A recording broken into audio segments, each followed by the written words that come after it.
Morning all. Alright, so today I'm going to look at just fixing this poke. I ordered these custom wheels. I deliberately ordered them undersized because I didn't want the issue of it hitting. But because I'm running out of things to do and I wanted to do some certain things, I'm going to show you what I'm going to fix, and that is, if we get this measurement, so bring that. See that level, that's now level, you can see that that wheel is not flush with the guard. Right? It's in about a 3 mil or something like that, right? Whereas if you look at the rear wheel, if I put that wheel in line with the back here, it's pretty much flush. Notice how,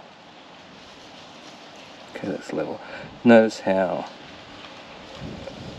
it goes right up to the very edge of the level, whereas that's not the case. So the fix to that is, I'm probably going to have to put spacers in, but the problem with putting spacers in is that, and making it flush, is that when you turn the wheel on hard lock, particularly in reversing, it goes into it. Actually, the wheel hits those vents. So to fix that, I've got to cut them out and put. Yes, the wheels are dirty, people, and they will be clean. The good thing about when you take the wheels off, because to do work, you get a chance to give them a good clean. So as the car, so I'll give the whole car a good clean. But anyway, so what I'm going to do is I bought these aluminium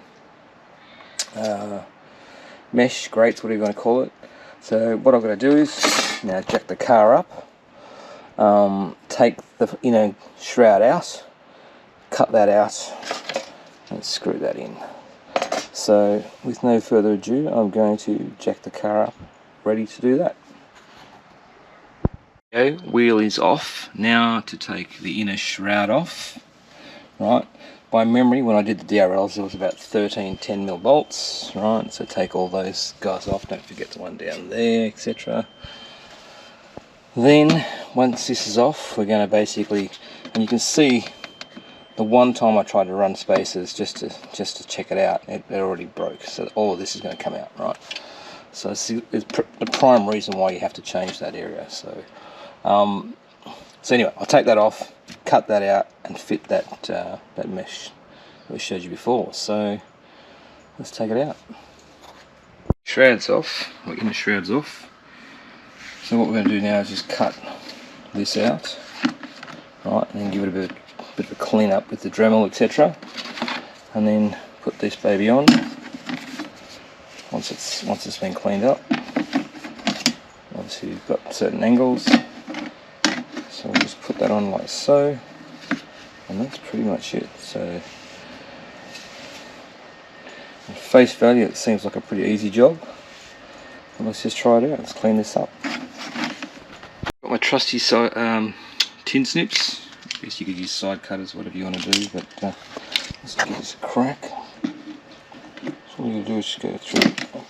I probably really should be getting a tripod for this, shouldn't I? Anyway, all we've got to do is go through and cut all these off. I'll make myself more work by not doing a precision job by holding this camera. That's fine.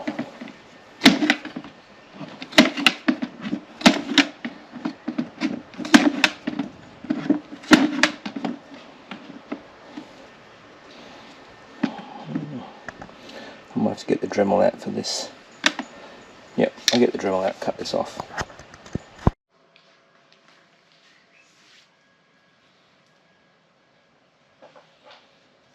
Okay, so we'll continue on with the cutting. I'll pull this out of the light just so that I can see a bit better, a bit cooler.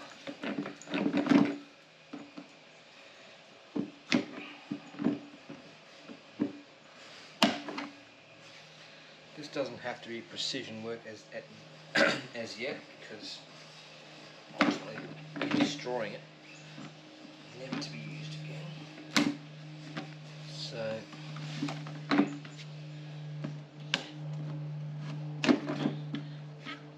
precision will come with the Dremel. I keep saying Dremel, mine's actually a Ryobi, but ultimately a rotary tool, whatever you want to use. Alright, done. So that's that. Now I will take my rotary tool and just trim all that stuff off, right? So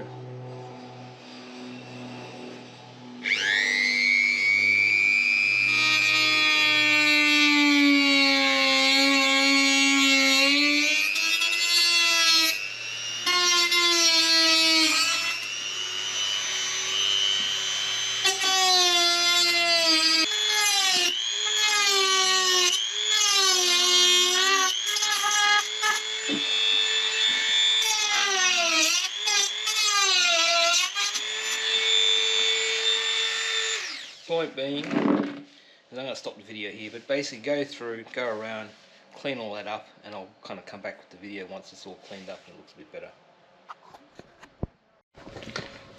Rightio, so with the rotary tool, I've managed to clean it up.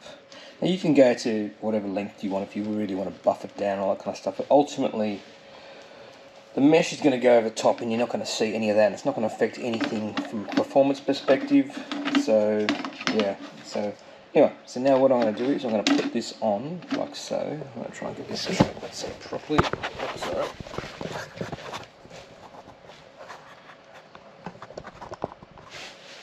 So I'm going to put this on like so and get it lined up nicely.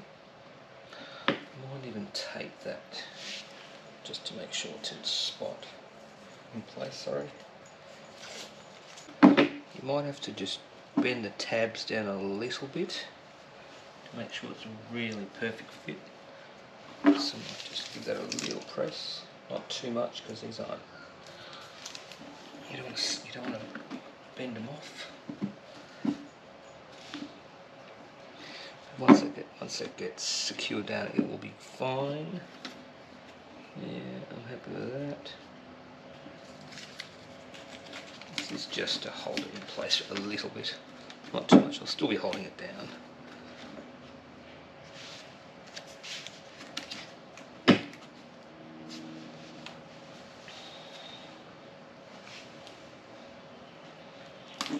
Get your drill.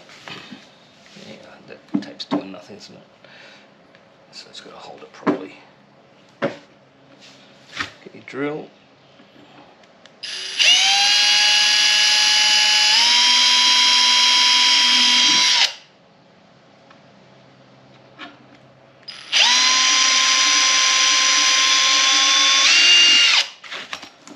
Let's put them in first before we put the other side in.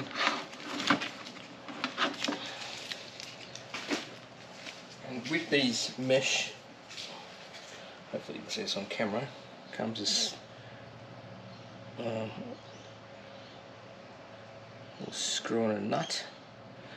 And to be sure, I'm going to just use a bit of Loctite 272 just to make sure it's 100%.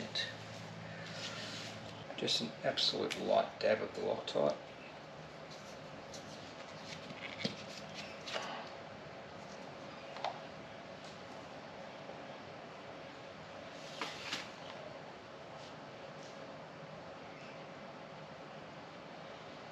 Like minimal.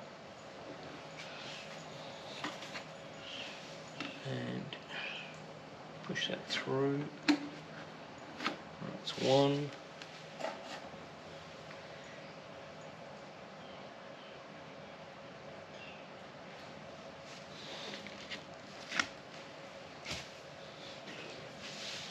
A bit more Loctite here. Yep, more than enough.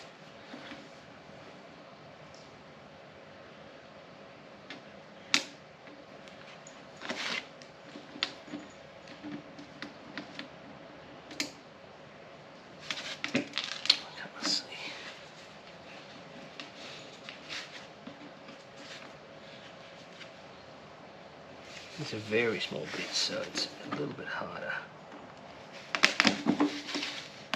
Okay.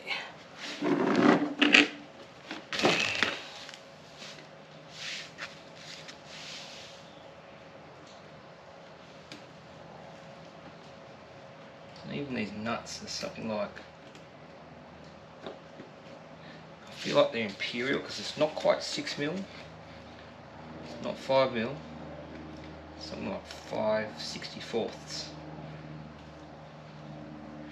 Don't get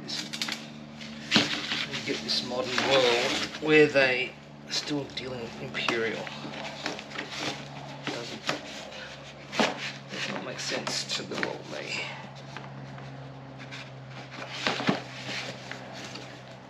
Oh well, not my problem, I guess. Well, it is now, isn't it?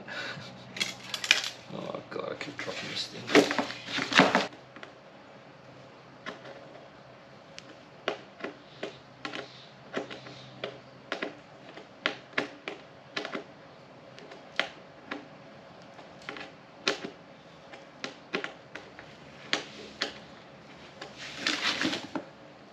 You could consider, and on my side here I've also got a little Allen key. So I'm just going to hold this in place a little bit. Not going to tighten it down just yet until we've got the other side done. Until we've drilled the other side in. Just got to get started.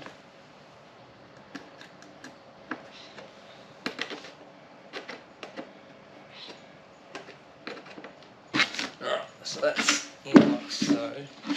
Not perfect yet. Not perfect yet. Now what we've got to do is line this up.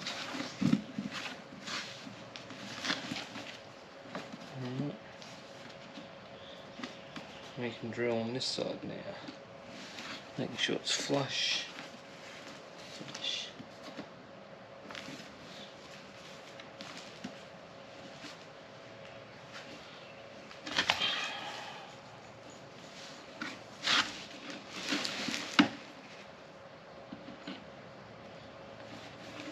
This one's going to be a lot more of a challenge because of the angle. Let's just have a look at this.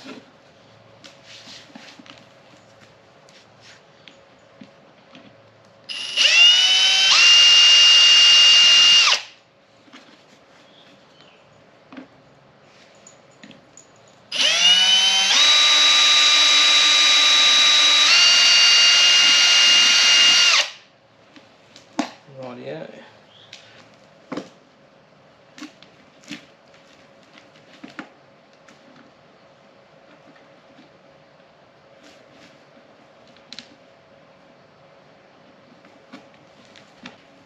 There we go. That one's in.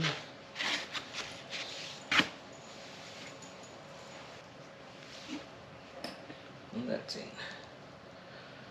Just screw in a little bit. In.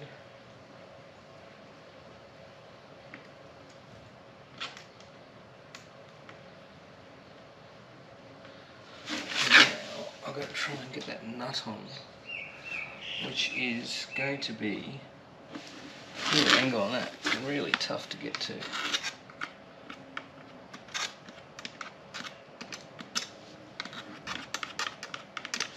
Not sure if you can see that. Plastic off, otherwise it's going to be impossible to get. So now I've got to get some needle nose pliers. Get that on.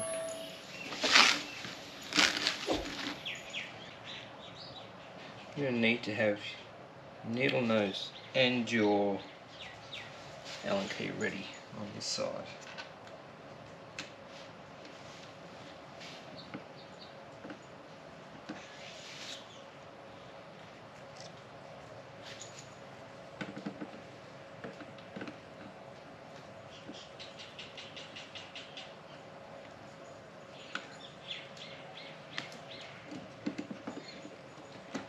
Well, I'll be damned, it's on. That's pretty cool. I thought that was going to be way harder.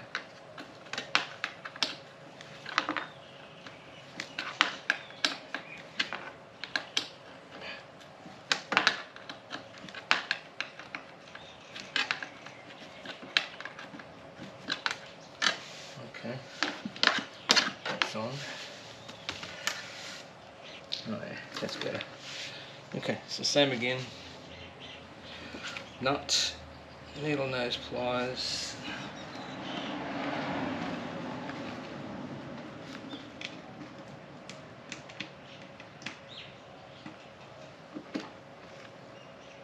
Rightio, so after a little bit of finessing, because it's so small, I've managed to put that on. Looks pretty good to me. It will be fine.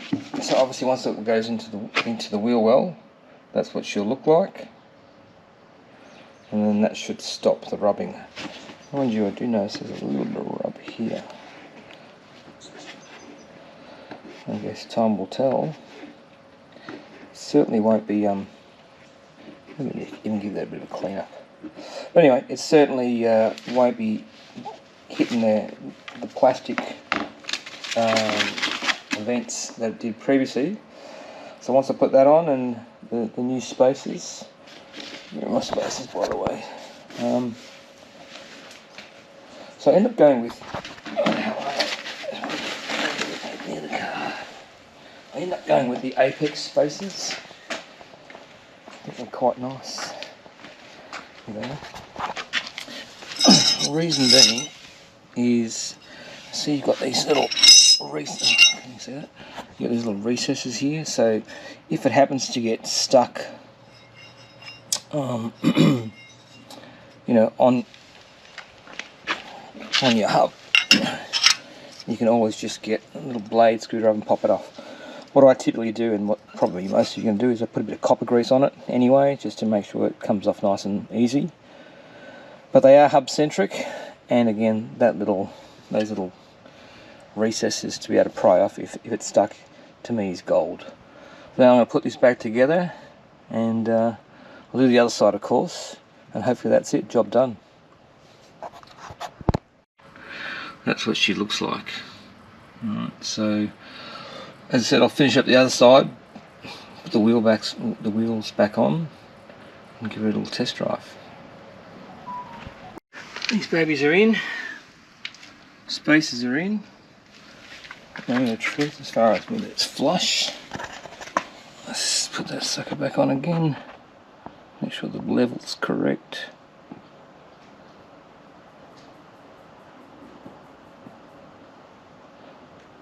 Yeah, that level's good. That level looks good. I mean, that's as flush as I'm going to get that. So that's pretty good all round. So now all I've got to do is basically take it for a drive.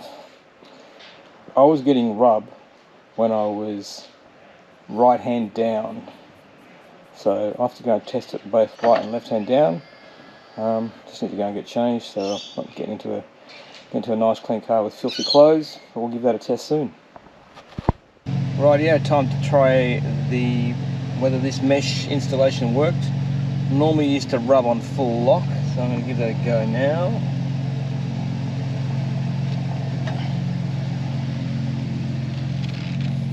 I'm going to do full lock left hand down now, which was less prevalent. Yeah, didn't work there.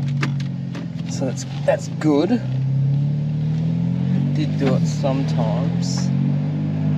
The next question is whether it does it on full lock reverse on a right hand down. That's the one that I have to test.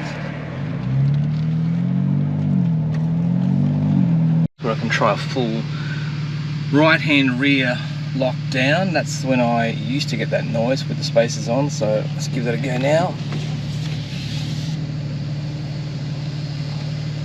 Pleased to say, no noise. Try that on a.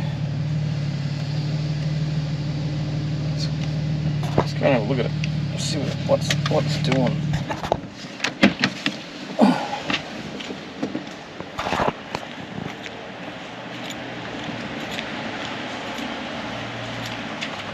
Yeah. Okay. So you can see the clearance, which is not much, but it's enough to it's not knocking, which is great.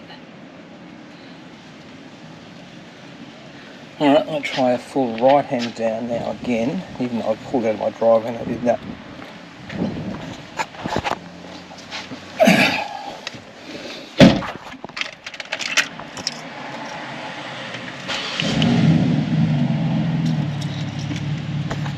Right, left hand down, reversing.